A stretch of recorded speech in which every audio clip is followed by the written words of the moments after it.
You're listening to an Airwave Media podcast. This episode is brought to you by Essentia. A better you starts with better hydration. Essentia is on a mission to inspire people to do what matters most. Their proprietary ionization process transforms water from any source into ionized alkaline water, providing water that's 99.9% pure with a pH of 9.5 or higher. Essentia Overachieving H2O, the #1 ionized alkaline water. Shop now. Auto insurance can all seem the same until it comes time to use it. So don't get stuck paying more for less coverage. Switch to USAA Auto Insurance and you could start saving money in no time. Get a quote today. Restrictions apply. USAA. Recorded in Chicago, Illinois with your hosts Ken, Matt, Neal, and Jeff. This is Triviality.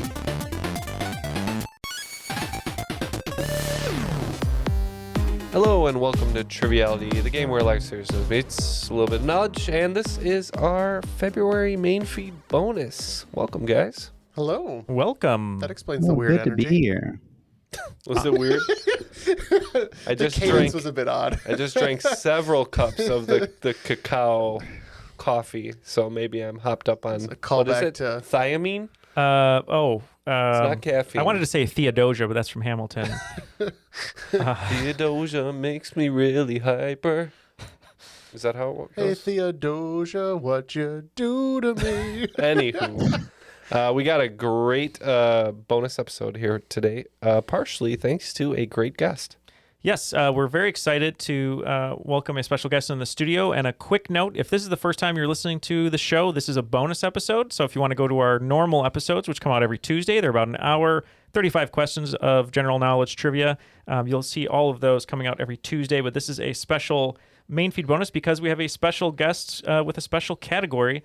And we're very happy. It's all very special. It's all very special. We're very excited to welcome Jeremiah Martin, Oakland 5 supporter on Patreon, to the hot seat. How are you, Jeremiah? I'm doing so well. Thanks for having me on, guys. How are you?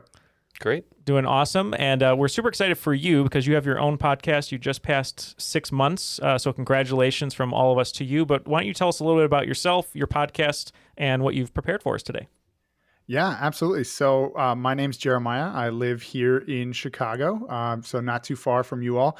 I work at a local university, Loyola University of Chicago, Go Ramblers, although our basketball team is having some trouble this season.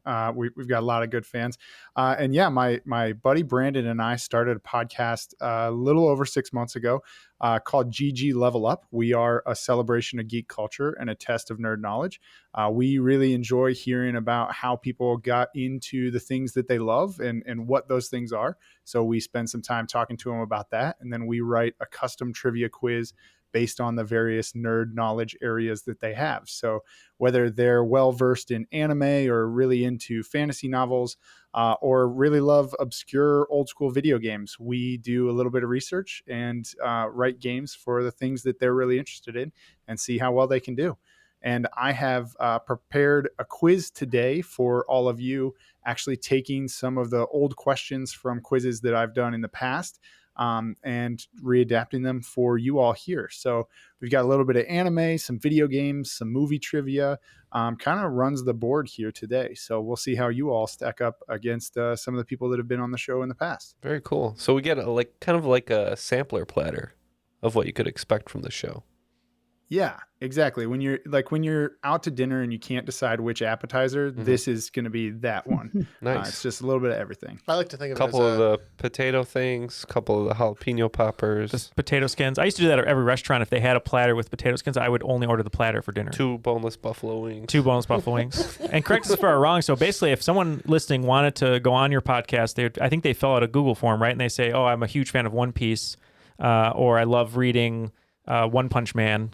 Whatever else you like that you'd fill out. I love the one just in manga. the Matrix. And the Matrix. And they just fill it out, and then you'd figure out questions. Yeah, absolutely. So we ask, what are your general areas of knowledge? So they might say anime and comic books. And then we'd ask for a little bit more specific, and they'd say One Punch Man, One Piece, Batman, and Spider-Man. And we do research and deep dive into whatever they're interested in and come up with some questions on that. And I will say that Triviality was a huge inspiration to our show. I found you guys over the pandemic, and it was right after my partner bought our house, and I was redoing the ceilings, taking down some popcorn ceilings, and it was a pretty big project.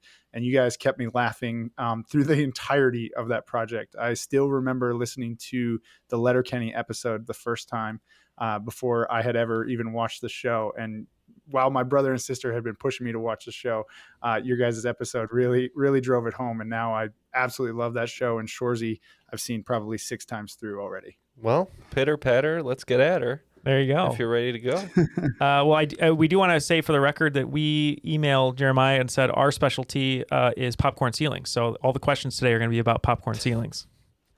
Yes. And the first question is, which is easier to remove, a painted popcorn ceiling or a non-painted popcorn ceiling? I'm going to say painted because it all sticks together. That'd be my guess. Just take a bulldozer to the house. Yes, that is the correct answer. Take a bulldozer to the house because it is a grueling process. Throw the whole house out. I'm sure of the 4 of us, only Jeff has removed a popcorn ceiling. Yes, and I've done it the old-fashioned way by ripping the ceiling down because, I was never going to. With your bare hands. We're excited. So we're excited to see this sampler here, and hopefully we'll do pretty well. Yeah, I've got high hopes for you guys. So to get started, we will start with question 1. I got 15 questions here. So question number 1. A true anime classic, Cowboy Bebop features the adventures of the often unlucky bounty hunters Spike, Jet, and Faye, along with their companions Ed and Ein. Strangely enough, there is not a character that features the name Bebop because that is the name of what? Yeah, yes. too easy for me and Jeff. So let's see if Matt or Neal can get the this. warthog, right? Is there a warthog? The warthog. No, well, Rocksteady was a rhino. Oh. That was good, Matt. I've never and on brand for this particular game. I've never seen this show, but assuming being a jazz drummer, I would assume it's referencing bebop jazz. It is, but it's very also specifically the name of something in the show. Oh. Is that the corgi's name? What would you name that's not a being? Oh, the ship. Exactly. The ship. I was going to give you Nathan Fillion in Firefly as an example. Does the ship, when it does the engine go like bebop, bebop, bebop? Yeah. Okay. Yeah, when you fire it up. It's about as janky as that, yeah. Yeah, and the correct answer is their ship. It is, and originally formed as a fishing vessel. Fun fact about Cowboy Bebop, this is a extra trivia. All of the ships on the ship, so Spike, Faye, and Jet's ship, are all named after fish. So the Bebop still technically is a fishing troller, as it is fully loaded with fish. Yeah, Oh. You've got Jet's hammerhead, The Spike's swordfish. swordfish, And the red tail, I believe. Yeah, it's Faye's Zipcraft. Yeah.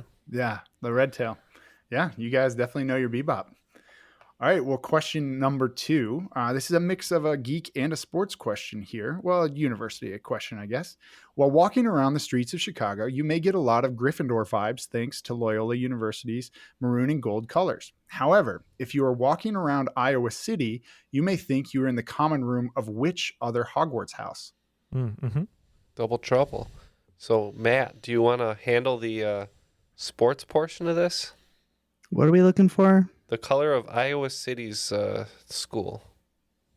Or the Iowa colors. City or So Iowa there's State? There's a university in Iowa City that is located in Iowa City, and its colors are the same colors as that as one of the Hogwarts houses. Oh, Is Neal your alma mater perchance located in Iowa City? It is. the black and gold. That's where I first had alcohol and got so drunk I called my mom and said the what's the word? Are you drunk now? I am now. I can't even say the word. Desensitization. Thank you. 50 Cent was desensitizing the youth, but I love his album. So You as a respected mascot got to see a lot of the uniform. You remember what color those uniforms were? I do know what color they were, but am I supposed to tell you? Yeah, go ahead. We all know Gold and black. Yeah. Black and gold, like the song. All right, Black so and now gold. what Hogwarts house is black and gold? I know the Ravenclaws are the blues, blue and white-ish, blue and gray. I believe we're looking for that's- Cedric Diggory's house. Yeah, and I believe the Slytherins are the greens, so that Hufflepuff? leaves Hufflepuff. My boy! My boy! And you all killed that question, like Cedric Diggory. So that Too is soon. Hufflepuff. I'm just kidding. It's fine. I want to try the sorting hat. Has everyone here been sorted? Have you been Yes. sorted, Ken? I, I I'm a refuse to be Slytherin. sorted. he's a Slytherin. As you know, there's basically 4 types of kids. Ken is wearing green and black currently. Oh, have you been sorted, Matt? Have I been sorted? Yeah. Yeah, I'd And say I'm a I speak a Slytherin. little Oh, partial you're tongue. Slytherin too. Okay. Yeah. Jeremiah? I'm not fluent, but I speak a little Oh, partial parcel tongue. tongue? Have you- I often get Gryffindor. You do? So, Okay. Matches my alma mater quite well. I think refusing to be sorted pretty much says that you're a Slytherin, right? I immediately wanted to be, which is pretty much how I ended up in Ravenclaw. Ken's a Death Eater, I think. Unsortable. All right. Question number 3. Announced in early 2021, the Marvel villain Kraven the Hunter is getting their own big screen adaptation with Aaron Taylor Johnson playing the title role. While he may not be a household name, Taylor Johnson has definitely cut his teeth in some great geeky franchises. Already making an appearance in the MCU as Pietro Maximoff, starring in 2010's Kick-Ass, and this 2014 film where he played opposite a beast that Kraven would definitely take a crack at. Oh, man. You named all the ones that I had, like, right at the top of my head. What else? What did you say, 2014? Yeah, 2014. And he took a crack at a beast that Kraven, or opposite a beast that Kraven would take a crack at. So Spider-Man, villains. Oh, I know it. Is this the It's a quite large beast. yeah, is this Cranston was in this, right? Yeah. Is he in this one? Yeah. Yeah. Yep. Yeah, he has lightning come out of In his mouth. this one, it's a very large dog, if I recall. As Ken says, Throw yes. back to episode 4. Call Gojira. back. But now my Japanese is a little better, so I know it's a derivative of the word whale. Is that where it comes from? Yeah. Gojira? Mm-hmm. Godzilla. So, Godzilla. It is Godzilla, yes. And I love how they said that like all the marketing was Bryan Cranston heavy, and he's in the movie for 20 minutes maybe, and you're just like, oh, cool. Now we're just Aaron Taylor Johnson trying to get back to his family while Godzilla fights giant moth things. Is Bryan Cranston like the crazy scientist who nobody listens to? Pretty in much. that movie? Yeah. Yeah. Okay. Yeah. I remember that was a Gareth Evans movie, and then I believe after the success of that, he got Rogue One and unfortunately was replaced in Rogue One. But it was a fun one. I remember seeing it in the theater. Yeah, it's a good film. I used to work at a movie theater, and that I was there while that film came out, and the marketing materials were all really cool. And then you watch the movie, and you're like, "Oh, this is good," but it didn't quite hold up to It the was hype. supposed to kick off like they were going to make a Mothra movie, and they were going to make a ton of those movies, and it just did not They did. do what they. Yeah, They yeah, did they've make done them? They made Kong, Skull Kong, Island, and they then made a second. Godzilla vs Kong, and then that included King Ghidorah. So yeah, Well, I watched none of those. There's like 4 of them now, 3 or 4. Yeah. Yeah, Godzilla King of Monsters, which I enjoyed. That was pretty good with Millie Bobby Brown. So it happened, Matt. It happened. It's happening. Matt Oh. went into a cave and just ignored it. That's what happened. he was following Bryan Cranston, and after he left, he's just I was like, just "I'm done." rewatching the Matthew Broderick one over and over. Classic. How Hey, about Neal, Godzilla versus Kong. great Who's movie. gonna win? Godzilla? Oh, you're talking about my brother Kong. Godzilla clearly gonna win, and my brother is just like Kong's gonna win. Totally. No. It wasn't. No. The story was. I don't know the story though. Yeah. Go ahead. It was your brother was Godzilla camp. Oh, and yeah. our other friend was Kong camp. Oh, right. And he just got caught up in the moment, and when asked who's gonna win, he said Kong on accident. That's right. Okay, that's right. Yeah. And he was wearing a Godzilla shirt at the time. He just got caught up in the moment. Well, question number 4. Written and directed by Hayao Miyazaki, Princess Mononoke is a personal favorite. was released in 1997 and follows Ashitaka as he gets involved in a conflict between the forest gods and the humans who are consuming the forest's resources. Filled with beautiful scenery, incredible characters, and plenty of awe-inspiring moments, the film didn't do well at the box office, but did great in DVD and video sales, helping to increase the popularity of this animation studio outside of Japan. Okay. So hard. Yeah. Ken and I know. I'm good right? on this one if Matt wants to take a guess. Studio Piggly, right? I'm so close. It's actually I think I'm Studio close. Wiggly. Yeah, well, I could see the Piggly for the Porco Rosso, which was his previous film. But yeah, we're all big Studio Ghibli fans here, and by all of us, I mean Ken and I definitely are. So I was sweating when I thought you were going to ask like a specifically Mononoke question. Oh, because if I missed it, I was ready. I'd have to turn in. I was ready for Lady Eboshi. I was ready for the. You'll have to add it to your form when we do the episode. Yeah, I will. Yeah, I'll make sure to get some specific Some hard Princess ones, Mononoke yeah. questions on there. Question Studio number Ghibli 3. is the answer. I don't think we said it. Sorry. I did. Oh, okay, you did. Question number 5, excuse me. Question number 5 is a little bit shorter. Released in 2003, this Nintendo handheld system was the first in the series to feature a lighted screen, initially front lit, and then moving to a backlit model, and a folding design. Was that the first DS? DS possibly? So the DS is different than the 3DS, right? Right. Mm-hmm. It's got a secondary Yeah, the 3D DS screen. was the little square one. Right. The original DS had the two. It looked like a compact almost. Right. Yeah.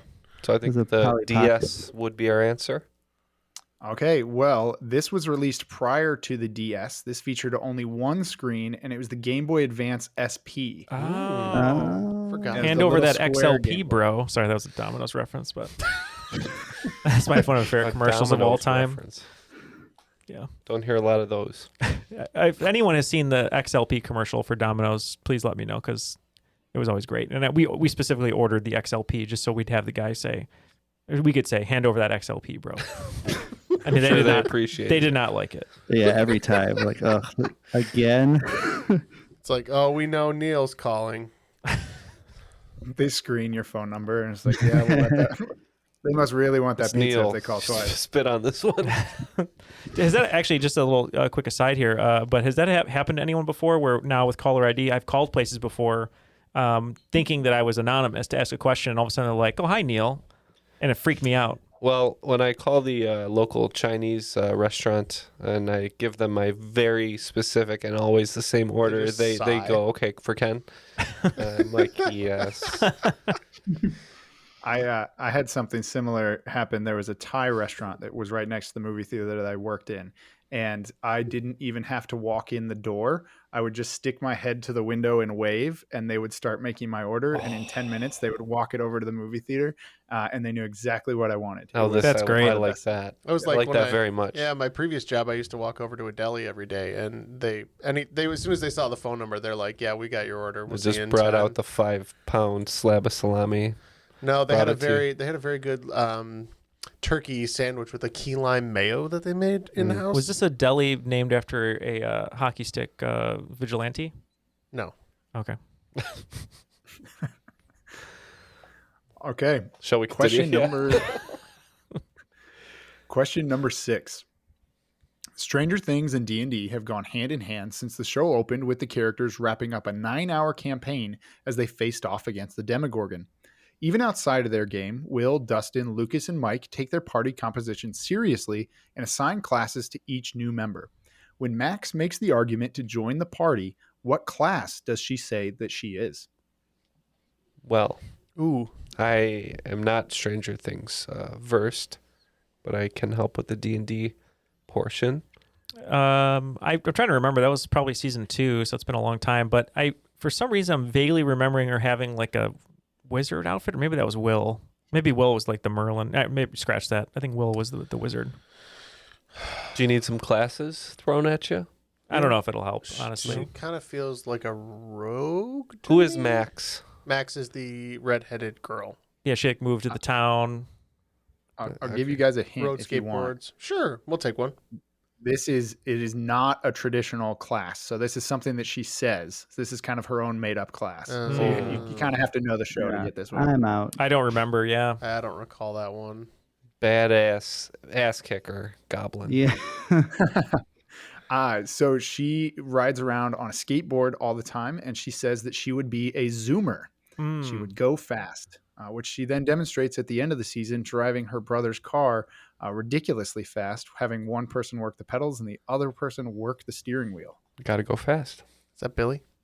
Billy, yeah. What if you're a boomer as a class of Dungeons and Dragons?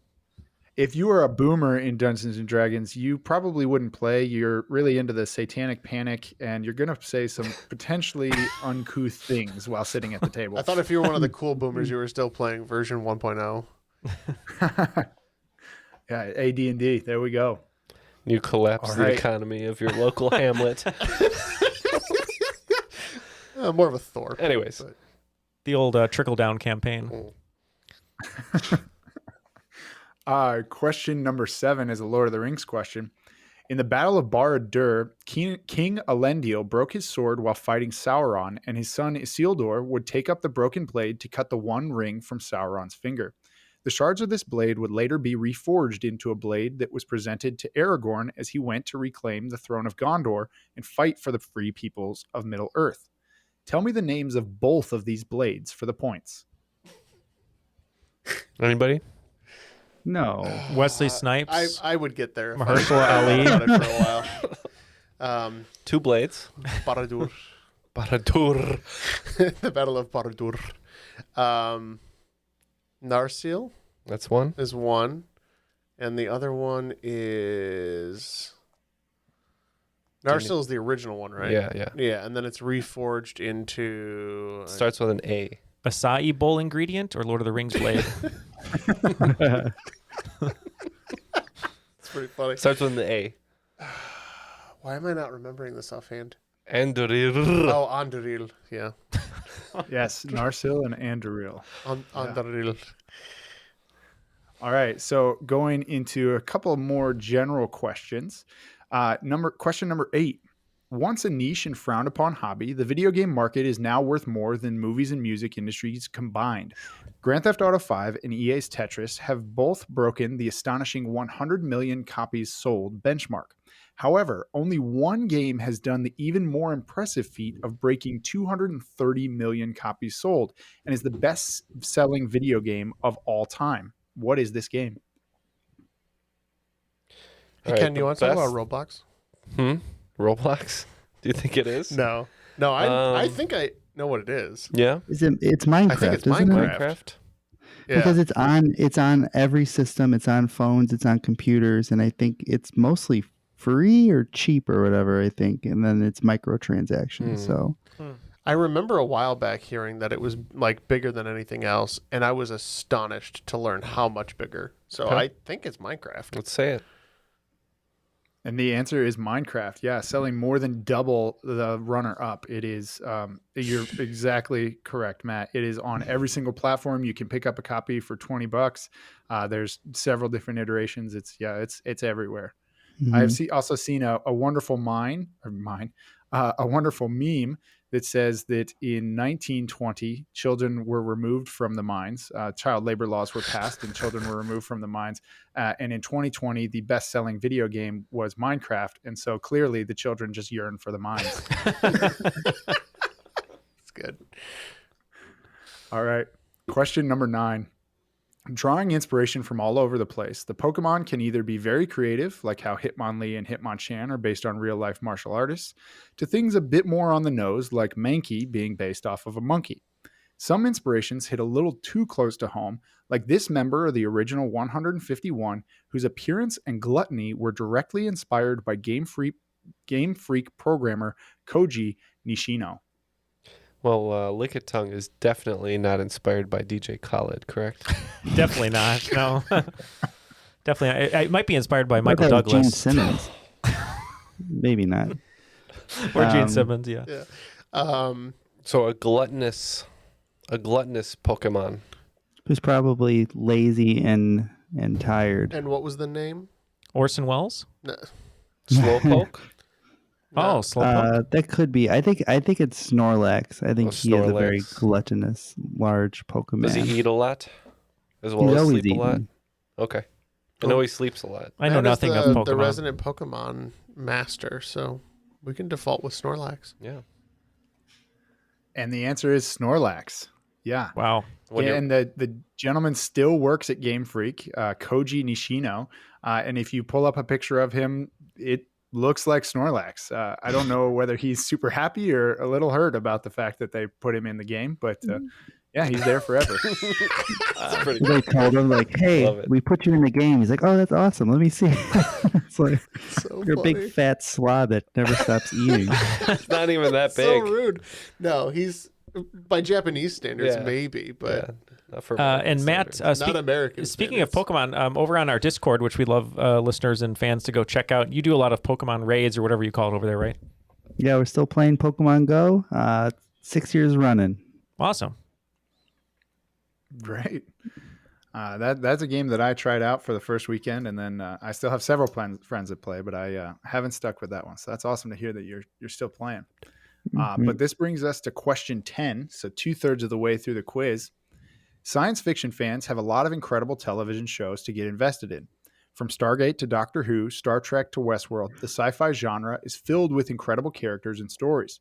However, while there are many wonderful shows that have come to satisfying endings, there are also a number of shows that have gotten the plug pulled too early, including this fan favorite that tells the adventures of the crew of the Serenity as they travel the galaxy trying to find jobs enough to keep food on the table.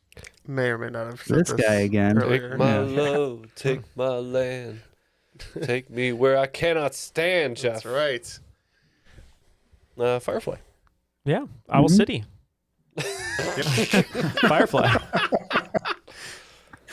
It is Firefly. I thought you were going to Yes, sing the tale of Jane Cobb over there.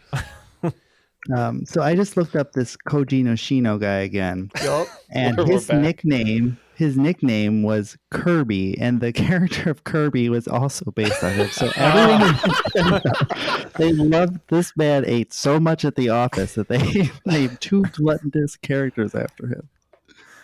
I think the guy who used to work at my office was just trying to get a video game character based on him. That's why he was hogging all the donuts. Oh man. Yeah, he was the inspiration for Simpsons Hit and Run, apparently. Question number 11. Marvel and DC Comics are the 2 most popular comic companies in history and are responsible for hundreds of memorable heroes, villains, and supporting characters. However, there are plenty of other publishers that have created amazing characters, like Oni Press, that published a series of graphic novels from 2004 to 2010 and featured this Canadian musician title character who falls in love with a delivery girl with an impressive courting history. I got it. Yep. Oh, I got it. Is that the turned into a movie that I'm thinking of? Yeah, I think so. Yeah. You got it, Matt? Yes, I was never a vegan, but Now you will be gone. yeah, or whatever that quote was. Scott Pilgrim. It is Scott Pilgrim, as featured in Scott Pilgrim versus the Scott Pilgrim versus the World. Wow, brain fart there. Good movie. I like it. Great movie. And they had made a video game, and the video game is really, really good too. Oh yeah, Who was the director on that? That was Edgar Wright. Yeah, I was to say it has the frenetic quality of an Edgar Wright film. Mm-hmm. And features a young Chris Evans, not in his Captain America suit. So, yeah. You think you could trick me into pulling a move like that? That's got a huge cast, though. Brandon Routh, Brie Larson, Mary Elizabeth Winstead, Michael Aubrey Cera, Plaza. Aubrey Plaza, Karen Culkin. Yeah. Oh yeah, I forgot about Kieran Culkin. Mm-hmm. All right. Question number 12. Right. I think I think Ken and Jeff might be able to get this one pretty easily. Cardboard and ink are not particularly expensive materials. However, when you put them together, you can get some truly expensive products. In January of 2021, a Black Lotus Magic card signed by the artist set the world record for the most expensive Magic card ever sold. Within 30,000, how much did the card sell for? Was it that much? Within 30,000. I think I know. How This much? one was signed. Oh, more This than was that. signed. More than that? Yeah. Wow. And was this PSA graded? That's really Was this Post Malone's Black Lotus? Yeah, I think it was the one Post Malone purchased because Post Malone. This much? Almost, yeah. Post Malone bought a artist proof signed one by the artist Christopher Rush, who did the original design for Magic's Black Lotus. Christopher Rush passed away some number of years back. So signed art from him is very rare. Yeah. And I think he paid close to $800,000 Wow. for the card. Yeah, which would be about 6 or 7 times the going rate for an Alpha Black Lotus, which at about 150 grand is and then he Jake Paul spent $2 million on that, like one of 6 PSA 10 original Charizard yeah, or whatever. He threw away his money. He's dumb. Who paid that much? I mean, don't get me wrong. Paying that much money for a Magic card is I think it was Jake Paul. Oh, I don't think it was okay. Logan. Oh, that's right, because he wore it around his neck to like a wrestling event. Yep, I remember that. Yeah. What So an we're idiot. saying 8? So we say 800,000, I think it was almost right? 800,000. Yeah. Okay, so I had to do a little bit more research on that. So Post Malone announced that he recently spent $80,000 on a Magic the Gathering card. However, he then corrected to say 800,000. That figure is not fully confirmable. However, the next highest confirmable is $511,100 sold in January 2021. Yeah. So either way, over $500,000 for a small piece of cardboard and ink. Wish I had one of those. Viewers can't see this, but that wink. Do you have a Black Lotus? No. Someone might. Someone might. It was Logan Paul, and he paid $5.275 million for it. Wow. Yeah, that's insanity. Yeah, Pokemon and that card. was for the Illustrator Pikachu card, not the Charizard, which is I think one of only 5 that exist, and it was an exclusive a good deal, is what you're contest saying. one. Yeah, it's probably worth at like his that point, NFT purchases. You're in the art market basically, that's a scam. I know this tax write-off from. I know this is a visual medium, Matt, and we spoke about Stranger Things earlier, but your lamp behind you and the fan looks like a Demogorgon with their mouth open a little bit. It does. So we moved in, and this house had owls everywhere. This lamp, live owls, not like you still have some of the owls. I love owls. This fan is a custom leaf fan that had owl things hanging from it. Wow. And we've just kept it. It's on the front page of some websites like check out our custom pieces, and we just looked. I'm like, hey, that's our stupid fan. Did you get rid of Gotta sell all that the fan other for all the owls? money. The owls? No, we keep them in the den also. They're Okay. sleeping though. So they're back here with me. Don't worry. All right. Well, who is going to know the answer to question number 13? Breaking onto the scene in the mid-20th century and quickly becoming one of the most lucrative industries in the world, video games don't seem to be going anywhere anytime soon. From being able to fight dragons, compete in a Super Bowl, or even create entire simulated worlds, the games we play have come a long way since the release of this title, the first video game created and built in the Brookhaven National Laboratory in 1958. So what is the first video game ever created? If I'm not mistaken, I think it might be Pong. I always what do you think guys of think? Pong as the first, but I don't know. I mean, yeah, unless it's like a cheeky one where it's like the game is like, a question or something. I don't think it's Pong. I think Pong gets the credit for it. Just because it was like the first like mass viable one. Mm-hmm. Yeah. So what do you say? I don't have an actual 20 answer. was it 20 questions or something like? That's what I'm or wondering if Guess it's Who if or it's like something, a or- question-based thing. I don't know. That's a good question. Well, we'll give that nebulous answer and see what you say. All right, well, Pong is really close, and Pong actually evolved from this game. This game's title was Tennis for Two. Tennis Yeah, for two. so it plays almost exactly like Pong, and you And use a two little for tennis. dial to move the... Yeah. Sounds like a bad rom-com. Tennis for two. Oh yeah, you should write that one. He already sold it to Hallmark. Yeah.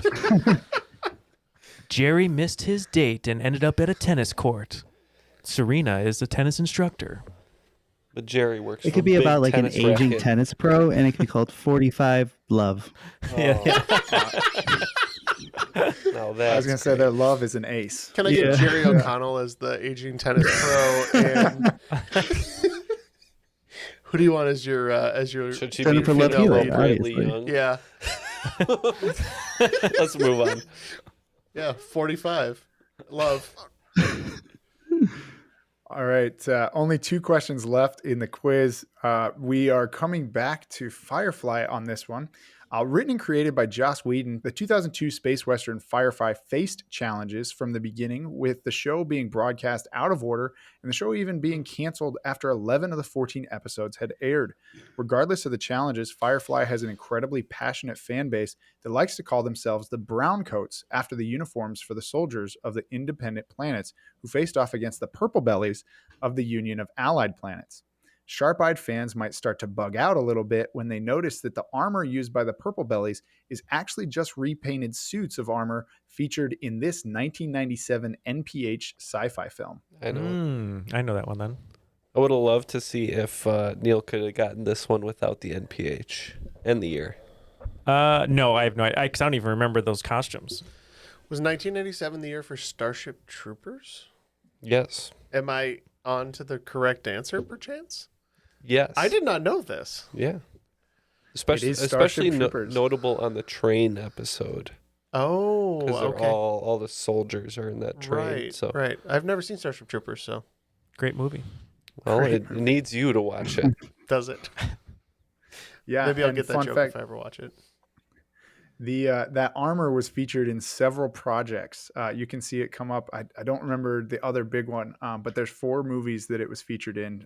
Starship Troopers first, and then they just kept using it, and finally they retired it as the Purple Belly armor after they painted it purple. Cool. So, yeah, That's cool. They get their money's worth. That's important. So that was 15, right? that was 14. 14. We got one question left. One final question. more. I can tell you For we've only all we've, the cookies. we've missed 3 so far, so I think we're doing pretty good. Yeah. But Yeah, I would say you guys are all doing really well. And I think you should be able to get this last one, especially Neal. This is more of a movie question. Winona Ryder plays Joyce Byers in Stranger Things, the quirky single mom of Jonathan and Will. Winona is no stranger to playing quirky characters. What was the name of her character in 1988's cinematic classic Beetlejuice? Oh, I know this too. Do you know it? Yeah. All right, go ahead. Go for it. Lydia Dietz. Lydia Dietz, yes. Love the Which I always musical thought too. was interesting. She didn't really get along with her mom, Yep. but they both were very eccentric and artistic. I was like, well, you guys are basically the same person. One can just see the ghost. Who wouldn't want Catherine O'Hara as their mom, other than Kevin McAllister? Oh my God. You. David. Yeah, and if you haven't checked out our Schitt's Creek episode from last month, check it out. Yes, please check it out. And that'll do it. We thank you for those great questions. That was a lot of fun. Yeah, thanks for having me on, guys. Right in our wheelhouse. If you like Yeah, stuff great- like that, great. though, where can everybody check you out, Jeremiah? Yeah, they can check us out. We're mostly on Spotify, but GG Level Up. We're on Twitter, Facebook, and Instagram, GG Level Up Pod, GGLVLUPPOD.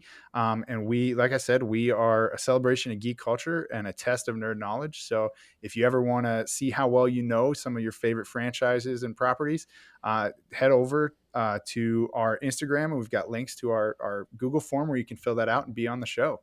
Yeah, and speaking of being on the show, we're also going to do that if we haven't done that already. So please check out their feed, listen to that episode, and all the rest of them. Yeah, and a special thank you to all our patrons for helping us out, letting us do a bunch of these bonus episodes and special bonus episodes just for patrons on our feed. You can go to patreon.com/trivialitypodcast and get all of that bonus content along with our new and later main feed episodes with no ads. So definitely go to patreon.com/trivialitypodcast.